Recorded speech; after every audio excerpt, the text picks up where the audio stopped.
Hi students, welcome back to my YouTube channel. So I think this is the video number part 5 for you, right? Okay. So guys, in this video, so let me discuss the concept called Compton scattering.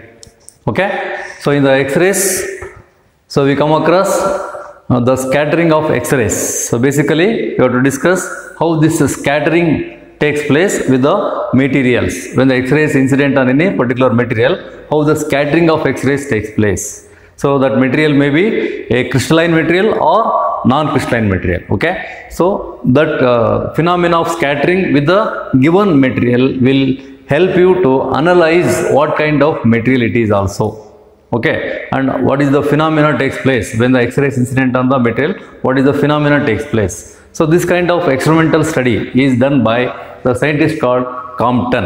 Okay, so first of all let us try to understand this experimental observation by Compton. Okay, when the X-ray is incident on any material, how it interacts with the atoms or electrons. Particularly he has observed the scattering of electrons with an electron present in the material. Okay, that means you have to understand there is a interaction between X-rays. X-rays consisting of what? X-rays consisting of photons, isn't it? Photons. So interaction of photons with the electron, charged particle. Let us say in general, charged particle present in the material. Okay. So now in this experimental observation, okay, according to Compton, he suggested that it is possible to see the X-ray scattering with a single electron in such a way that, okay, it undergoes to produce two types of wavelengths here. Okay, one is same as the incident X-ray wavelength, the other one is the longer wavelength. Okay, what do you mean by that? Is it possible to create new wavelength? Yes, he suggested that it is possible to create a new wavelength when the X-ray is incident with the material. Okay, that is why it is very interesting here. Okay, so just to make it clear once again, say you just go through the statement. When the X-rays are scattered, okay, scattering means what? They are traveling in different directions after scattering. Okay, so scattered by an electron as obstacle, right? Electron should be considered as an obstacle for scattering here. Then it is observed that experimentally it is observed that radiation scattered in a particular direction consists of X-rays of two different wavelengths. See, this is the point to be noted here. Okay, after scattering we have two different X-ray radiations here after scattering. So one of the beam scattered is the same wavelength as that of the incident radiation. Okay, if there is no change in the wavelength, what kind of scattering it is called, you know? So it is called unmodified or coherent scattering. Okay, sometimes we call it as classical scattering also. Okay, so if there is no change in wavelength after scattering, so one of the beam had same wavelength as that of the incident radiation, that is called unmodified. There is no change in wavelength, so it is called unmodified or coherent scattering. But you look at the other scattered beam, that is the second beam. The second beam had the longer wavelength, okay, longer wavelength called the modified incoherent scattering. Modified or incoherent scattering it is. That means wavelength is modified here, isn't it? So that is why it is called modified scattering or incoherent. So the word coherent or incoherent is already familiar to you. What do you mean by that?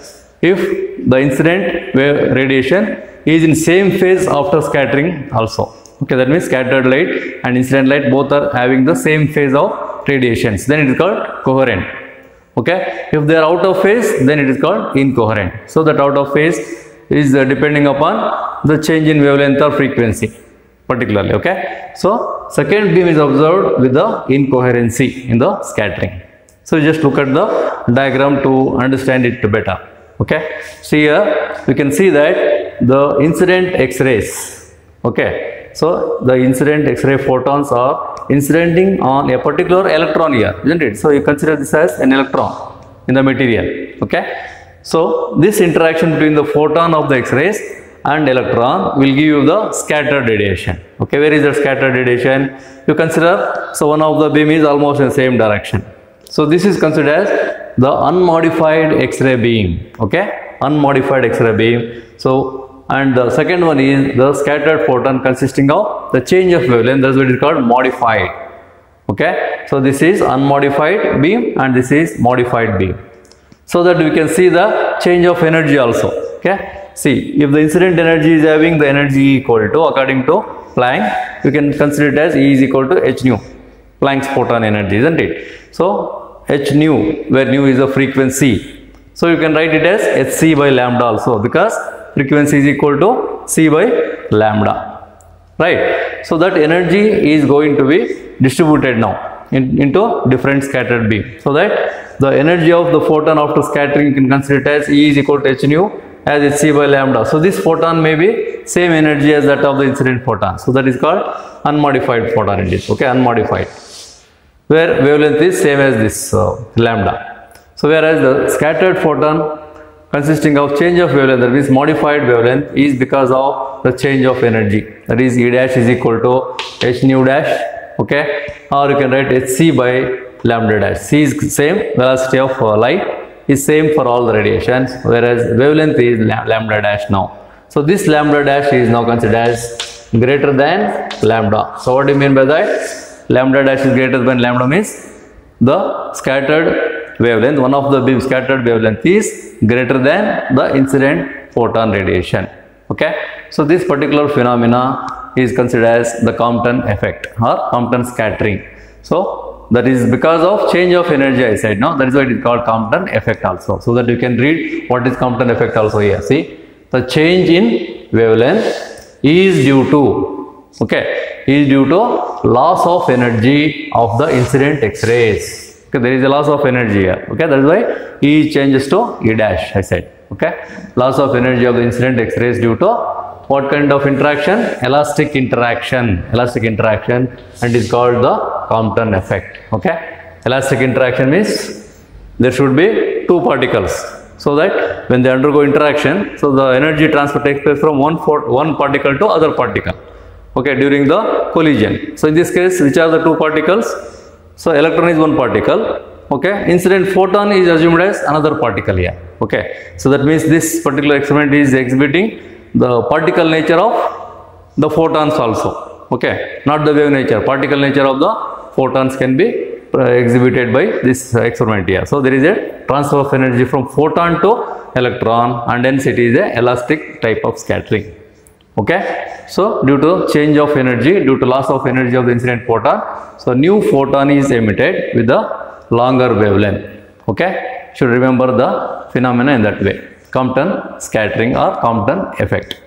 Now let us see how to calculate all these energies. So according to the principle of conservation of energy, how to explain the Compton effect theoretically. Okay. Okay, now look at the theory of Compton effect. So let us consider again the scattering of photon with the help of this diagram. So where we can see how the momentum and energy is going to be shared among the scattered electron. And one more thing you have to observe here, there is an electron called recoiled electron after scattering. Okay, that means this is the electron at rest. So when it is interacted with the photon, it is undergoing little bit displaced. Okay, in some other direction it is displaced. So that slightly displaced electron is called now recoiled electron. Clear? Okay, now let us apply the conservation of momentum and energy. So first you consider applying the law of conservation of momentum. Okay, so that we can have the equation P minus P dash is equal to PE. So what do you mean by that? Where P is the momentum of the incident X-rays. Okay, so we are considering momentum of the incident X-rays as P here. Okay, in which P dash should be subtracted. What is that P dash? Momentum of the scattered photon, because after interaction with electron, so the photon is scattered like this. What is the momentum of that photon? Let it be P dash. So the difference in momentum. Okay, so difference in momentum of the incident X-rays and scattered electron. So left with small momentum for the electron. So that electron is called now, that momentum is called now PE. So momentum of the recoil electron. So finally there is a conservation of momentum takes place if P minus P dash, before interaction, after interaction. Okay, so or you can say before scattering, after scattering. What is the photon? When X-ray photon should be equal to momentum of the recoil electron. So that is the law of conservation of momentum. Next, you consider the law of conservation of energy. Law of conservation of energy also. So, energy of the incident photon, incident X-ray photon plus energy of the electron at rest, that means before interaction, should be equal to what? Energy of the scattered photon plus energy of the recoil electron, right? See, you have to consider the situation before interaction or before scattering and after scattering, right? They should be equal. That is what you are considering in terms of energy now. So that means h nu can be written as now P into C, because lambda is equal to h by P means you can write P is equal to h nu by C also, by considering the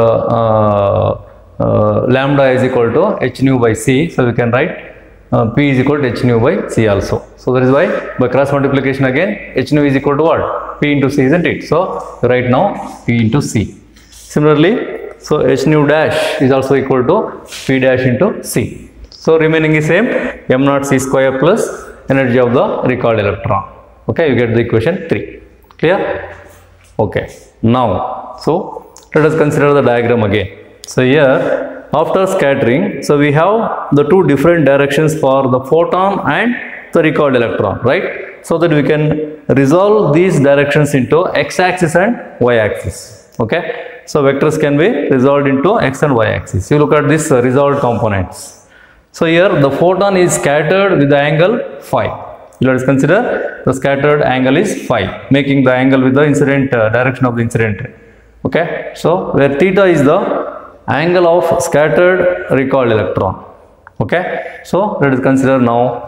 So for the photons, you can resolve the components like this. So what is the energy of the photon? E is equal to, E dash is equal to h nu dash, right? So when the angle is equal to phi, we can resolve it along x-axis like this, isn't it? So that is h nu dash by C into cos phi along x-axis. Okay, we get the x-axis component for the photon. Similarly, y-axis component is now given by h nu dash by C into sin phi. Okay, so that is the equation for resolved components for the photon here. Similarly, consider the recoiled electron. So it is resolved, it is actually scattered in this direction, right, with the angle theta. Okay, so it is also resolved into x-axis, so that its momentum is given by now P into cos theta. Okay, similarly along y-axis, exactly it is opposite to y-axis, that is negative y-axis you have to consider. So resolved along negative y-axis is equal to P sin theta. Okay, so P sin theta and P cos theta are the two resolved components of the momentum of the photon, momentum of the recoiled electron P.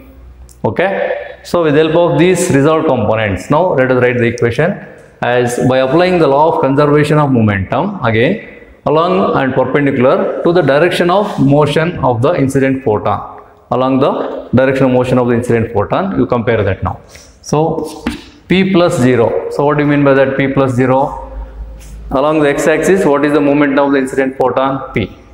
Okay. What is the rest mass of the electron? Momentum of the electron? 0. So P plus 0. Okay. Rest momentum of the electron is 0. Incident photon momentum is P. So that should be equal to after scattering. So same momentum you should get, isn't it? So along x-axis, what are the components? So P dash cos phi. Consider that now. So P dash is nothing but h nu dash by C, P dash cos phi. Okay, plus, so one more component is there, so that is P cos theta. So P is nothing but mass into velocity, right? So you can write like this, m into V cos theta. So P cos theta or mv cos theta, both are same. So along x-axis. So along x-axis we get this equation according to law of conservation of energy. Similarly, along y-axis, how do you apply the law of conservation of momentum? See, along this y direction. So the incident photon is in this direction along x-axis, and hence there is no momentum along y-axis. We should write 0. For photon also 0, even for electron also momentum is 0. But after interaction, see, we have two components. So one is like this, that is P dash sin phi along the direction of y. Okay, so exactly opposite to that we have P sin theta. So these two must be considered, sum of these two. Okay, sum of the P dash sin phi, right? So P dash is h nu dash by C is same as P dash sin phi minus mv sin theta. So of course this is P sin theta. P is nothing but mass into velocity, okay, into sin theta. So why there is a negative sign here? Because they are opposite in direction, right? So we should write P dash sine phi minus MV sine theta along y-axis. Like this, we can compare the overall momentums along x-axis and y-axis after resolution, okay, according to law of conservation of momentum. Now let us see what we can do with these equations further, okay. Now take these two equations as 4 and 5, okay. Okay, next step is rewrite the equations 4 and 5. So how do you rewrite? So mv cos theta is equal to, okay, we have mv cos theta. So take it at left hand side, mv cos theta is equal to p minus, okay, p minus p dash cos phi, okay. So equation 4 can be written like this. Similarly, equation 5, so mv sin theta, okay, we have here mv sin theta is equal to p dash sin phi, because there is a minus sign here, so you can rewrite like this also. Clear? Okay. Next, squaring and adding. Above equations you have to squaring and adding. First you have to square it and then you have to add both the equations, so that you will get m square v square cos square theta left hand side plus m square v square sin square theta, okay. So that is squaring. After adding these two, what you will get? So m square v square is common. Inside the bracket you will get sin square theta plus cos square theta is equal to what? 1. So left hand side is only m square into v square. Okay, right hand side we have, you know, p minus p dash cos phi whole square, okay, plus, you have to add, you know, plus, and squaring this one also, p dash sin phi whole square. That's it. So that is what squaring and adding the above equations. Okay. Now we can write the equations for m into v. So that is m square v square is nothing but what? So that is the mass of the recoiled electron, mass into velocity. So we can write the momentum Pe. So momentum of the recoiled electron Pe. Square is there of course here, so we can write Pe square in the left hand side. Okay, now just to simplify this right hand side, so a minus b whole square formula, a square plus b square minus 2ab.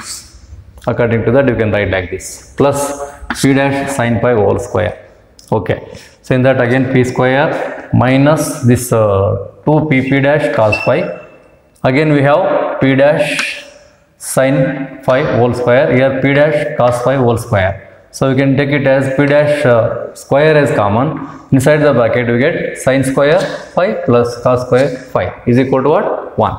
So left with only p dash square. So let it be equation number 6. Clear? Okay. Now we go to the equation for total energy. Okay, total energy of the scattered photon is given by. So particularly you have to consider the scattered electron here. Okay, scattered electron means that is recoiled electron. Okay, so what is the energy of that recoiled electron? E is equal to, so the total energy must be equal to, when it is moving you have to consider its kinetic energy, when it is at rest so you have to consider its rest mass energy, right? So moving energy is Ek plus rest mass energy is m0 into c square of the electron. Okay, so sum of these two will give you the total energy of the recoiled electron E into E. Okay, and then so we can write this equation as E is equal to square root of m0 square c to the power of 4 plus me square into c square. So this is actually the equation derived by substituting the kinetic energy in terms of momentum, and also we will get the equation for energy of the recoiled electron E into E. Okay, let it be equation number 7. Then rearranging the equation 3. Where is that equation 3? Here. See, Pc plus m0 c square plus m dash c plus E into E. Okay. So rearrange is you take m0 c square plus Pc left hand side. You take this p dash c into the left hand side. So minus p dash c. Then squaring. Okay. Rearranging and squaring on both sides. So you take whole square is equal to, left with E, you know, so that is E square, left with E square here. Okay, okay, you take this equation as 8 now. Now further, so what we can do, just to simplify the equation 8. Okay, see, you consider this term as, okay, here a plus b plus c something whole square is there, you know, so we have just to apply the rule a plus b whole square. So that is a square plus b square plus c square plus 2ab plus 2ac like that. Okay. So that you will get m naught c square whole square term. Second term is p square c square. Okay. Then plus p dash c is the third term here whole square. Okay. Then plus 2 m naught c square into pc. Okay, just to go through the equation here. Then minus 2 m naught c square p dash c square, because there is a minus sign here. Okay, so p dash c minus finally these two. Okay, that is 2 p dash into c square, c to c square. So like that you will get all these terms in the left hand side. Okay, so that is equal to E square here. So, but in equation 7 we have the equation for E, isn't it? So, E is equal to square root of m naught square c to the power of 4 plus p square into c square. If you take squaring on both sides, left with only this part, right? So, write down that is the right hand side. That is m naught square c to the power of 4 plus p square into c square. Okay. So, next step is you just cancel this common term. So, m naught square c to the power of 4 in the left hand side, and then here also m naught square c to the power of 4 the right hand side. You can cancel that. Left with the same terms remaining as it is. So, that means this pc whole square, p dash c whole square plus 2m naught c square pc, okay, minus 2m naught c square p dash c, okay, minus 2p dash c square in the left hand side. The right hand side, so after cancelling the terms we left with only p square into c square, right? P square is there. So in the equation 9, let it be equation 9, substituting that p square now from equation 6. So I think we have here, right? So what is the equation for p square directly we have, so that is p square minus 2p dash cos phi plus p dash whole square. So just write down that as it is in the right hand side, you multiplied by c square, that's it. Okay, then you look at the equation. Okay, so pc whole square plus p dash c whole square. So I think you can cancel in the right hand side terms. How? See, p square into c square, so that you can cancel this p square into c square with this pc whole square. Similarly we have p dash into c square, right? So that is you can cancel that also, p dash c whole square, right? Here this is actually square, right? So that is p dash square into c square. Cancel the term also. So what is left with? So that is 2 m naught c square pc minus 2 m naught c square p dash c minus 2p dash c. Okay, square is there of course here. Okay, then left with here minus 2p dash c. Okay, so that is actually c square into cos phi. Okay, after multiplying by c square to this term, then so continue further by dividing by 2c square on both sides.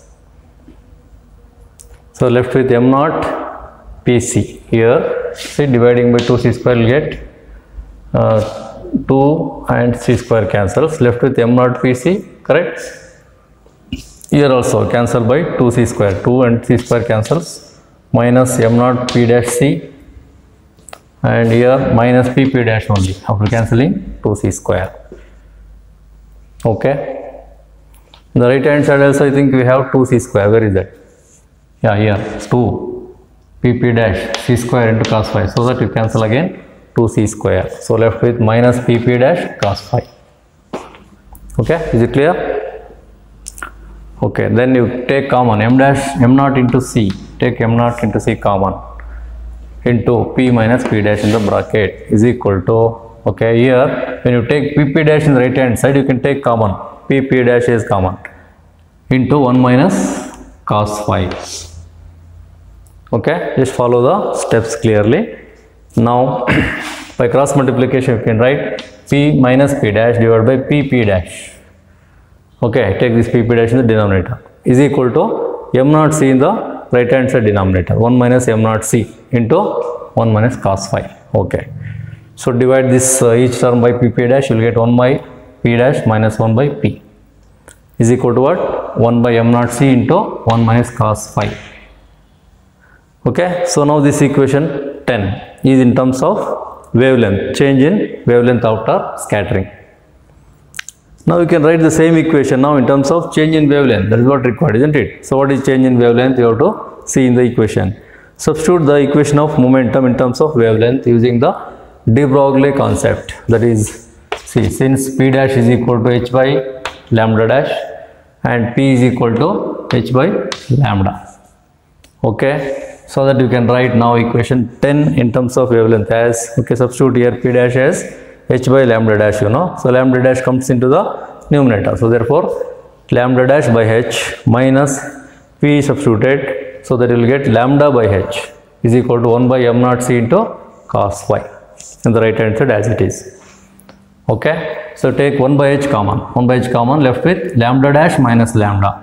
Okay. 1 by h is there, isn't it? So 1 by h, you take that h in the right hand side, you will get h by m naught c. h by m naught c into cos phi. So equation for change in wavelength, equation 11 is for change in wavelength. Lambda dash is the greater wavelength, isn't it? Longer wavelength. So lambda dash minus lambda, you can take it as delta lambda. The change in wavelength is delta lambda.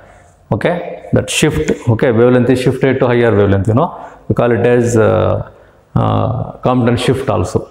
Okay, delta lambda is equal to h by m naught c into cos phi. So that particular equation 11 is called what, you know, Compton equation. Equation 11 is known as Compton equation, and the quantity that h by m naught c, you know, is called Compton wavelength. You can get the equation for Compton wavelength. So that is called lambda c. C stands for Compton, lambda c is equal to what? H by m naught c. By substituting the value of Planck's constant h, mass of the electron, c, velocity of light, so you will get the value 2.426 into 10 to the power of minus 12 meter as the Compton wavelength it is. Compton wavelength. Okay. So therefore, Compton shift delta lambda is equal to, given by in terms of Compton wavelength, lambda c into 1 minus cos phi. So that means Compton shift, change in wavelength, depends on the scattering angle phi, whereas lambda c is constant here, depends upon scattering angle phi. Now let us see for different value of scattering angle, how the change of wavelength takes place in special cases. Okay, see, for scattering angle at phi is equal to 0 degree, that means it is not scattered at all. So what is the value change in wavelength? We should get 0, right? See, 1 minus cos 0, so that is 1 minus 1, left with lambda c. Okay, so that is equal to change in wavelength is equal to 0. Okay, so similarly for phi is equal to 90 degree, delta lambda is equal to again lambda c into 1 minus cos 90 degree. Okay, 1 minus 0 it is, cos 90 is equal to 0. So left with only lambda c. Okay, so that with the scattering on 90 degree, what is the change in wavelength? So that is equal to 0.24 angstrom unit given by lambda c value. Okay, 2.4 to the power minus 12 or 0.024 angstrom unit. Similarly, if you consider bouncing back, the scattered rays are making the angle phi equal to 180 degree. So lambda c into 1 minus of minus 1, right? Cos of 180 degree minus 1. So that is equal to 2 times of lambda c you will get. So you will get the double of this value, 0.048 angstrom unit as the change in wavelength. Okay, so you can see one example for this verification, particularly for molybdenum. X-ray line is K alpha line is chosen, and how the intensity, okay, you can see the intensity versus wavelength graph, that is called I versus lambda plot in Compton scattering, particularly at phi is equal to 90 degree. Okay, so you can see that there are two intensity maximum peaks are observed, and first intensity peak is at 0.78 angstrom unit, okay, and second one is 0.731 angstrom unit, it will be lambda 2. Okay, so original wavelength and change of wavelength also we can say. So the difference, okay, the difference between lambda 1 and lambda 2 is equal to delta lambda, right? Delta lambda is equal to 0.731 minus 0.708. So the difference you will get 0.24 angstrom unit here. Okay, so like that So we can see in the Compton effect how the new wavelength, that longer wavelength, is formed when the X-rays are scattered by the electron in the material. So that's all about the Compton effect and its theory. Okay. So then see you in the next video.